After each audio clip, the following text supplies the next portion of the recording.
Ini adalah Haji Maryam, pelanggan Tanio di Makassar, dan ada masalah dengan gula darah. Beliau ini berumur sekitar 64 tahun. Karena beliau ini tidak mau bergantung pada obat-obatan, jadi beliau mencari alternatif lain dan bertemulah dengan Tanio. Halo, saya Ilmi, founder Tanio. Kami menyediakan makanan sehat yang berbasis pangan lokal, yang memiliki rasa yang enak dan lebih praktis, sehingga memudahkan orang-orang untuk bisa makan sehat tiap hari. Nah, kembali ke Ibu Haji Maryam. Nah, beliau ini pertama kali menghubungi kami lewat Facebook. Akhirnya kami coba datang ke rumah beliau dan cek berapa gula darahnya saat itu. Nah, setelah kami cek, gula darahnya ternyata di angka 400-an dan itu sangat-sangat tinggi. Nah, kemudian kita cek juga berat badannya di angka 70,4 dengan kadar lemak sekitar 50%. Yang notabene-nya itu juga sangat-sangat tinggi. Nah, ini adalah salah satu value yang diberikan oleh Tanio ke pelanggan. Kami bisa bantu untuk ukur kondisi saat ini, termasuk gula darah, kemudian komposisi tubuh, sehingga bisa jadi panduan dan motivasi bagi pelanggan sehingga mereka bisa konsisten untuk hidup sehat. Nah, selanjutnya kami mencoba menjelaskan akar masalah yang dialami oleh Ibu Haji Maryam. Kenapa bisa gula darahnya tinggi? Karena kadar lemaknya yang terlalu tinggi, akhirnya sel sudah tidak bisa lagi menampung lemak dan terjadilah yang disebut dengan resistensi insulin. Sehingga gula darah yang seharusnya disimpan sebagai lemak itu tidak disimpan dalam bentuk lemak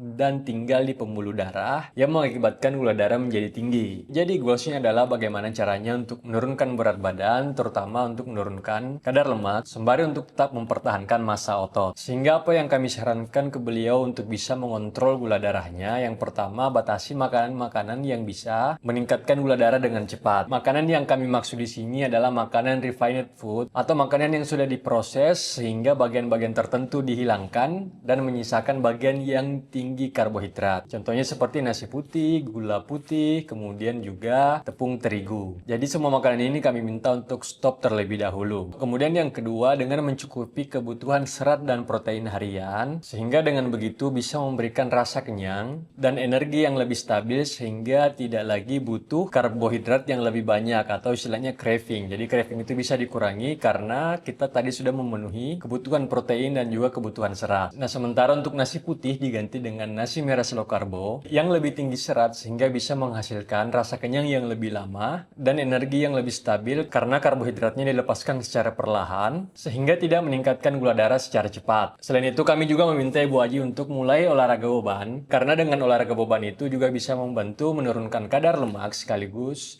mempertahankan massa otot. Karena sebelumnya Ibu Haji sudah sering puasa, jadi kami minta ini dirutinkan saja untuk tiap minggu bisa puasa. Nah, di minggu selanjutnya kami akan cek lagi setelah memberitahukan apa-apa yang perlu dilakukan. Nah, kenapa gula darah ini mesti untuk diturunkan? Karena kalau tinggi terus, itu bisa merusak organ-organ, kemudian merusak pembuluh darah, serta merusak syaraf. Jadi mungkin ada beberapa orang-orang yang gula darahnya tinggi, biasa kebas, kesemutan. Nah, karena gula darah yang terlalu tinggi itu bisa mempengaruhi syaraf, pembuluh darah, dan organ-organ. Sehingga perlu untuk dijaga agar tetap stabil. Nah, jadi selama 1 bulan itu kita pantau terus perkembangan dari Ibu Haji. Dan hasilnya minggu pertama sudah ada perubahan, sudah turun di angka 300. Kemudian kita pantau lagi, minggu kedua turun ke 200. Dan terakhir kami cek sudah di angka 199. Dengan berat badannya juga sudah turun di angka 69,8 yang tadinya 70,4. Ya, meskipun sebenarnya ini masih agak jauh dari target, yakni bisa di bawah 120,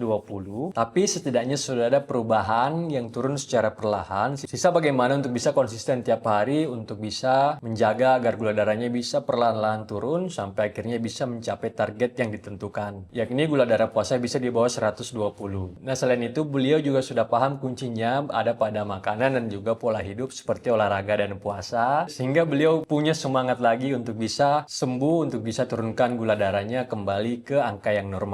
Jadi nasi merah slow carbo ini dia membantu pelanggan bisa konsisten karena rasanya itu hampir mirip dengan nasi putih biasa. Kemudian memberikan efek kenyang lebih lama dan tidak perlu ribet untuk disajikan, hanya dicuci 1 kali kemudian dimasak seperti nasi biasa. Lalu sudah bisa dinikmati dan sisanya bisa disimpan di kulkas dan ketika mau makan lagi bisa dipanasi esok harinya. Jadi tidak perlu ribet seperti beras merah yang lain. Semoga beliau bisa konsisten dan menjaga ritmenya tiap hari sehingga gula darahnya nantinya bisa stabil dengan cara yang alami.